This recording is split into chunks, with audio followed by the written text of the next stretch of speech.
మామిడి కొమ్మ మీద గూళ్ళు రెండున్నాయి. ఉన్న మామిడి కొమ్మ మీద గూళ్ళు రెండున్నాయి.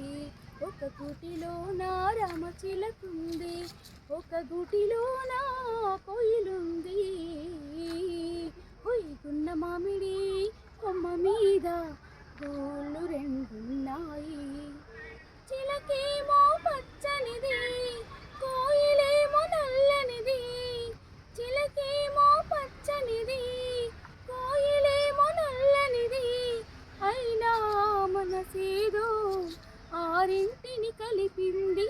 పొద్దున చిలకను చూడండి, ముద్దుగా ముచ్చటలాడంది.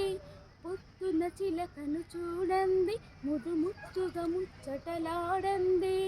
చిగురులు ముట్టదు చిన్నారి చిలక, ఊగదు కొమ్మ ఊయలా. కొన్న మామిడి కొమ్మ మీద గూళ్ళు రెండున్నాయి.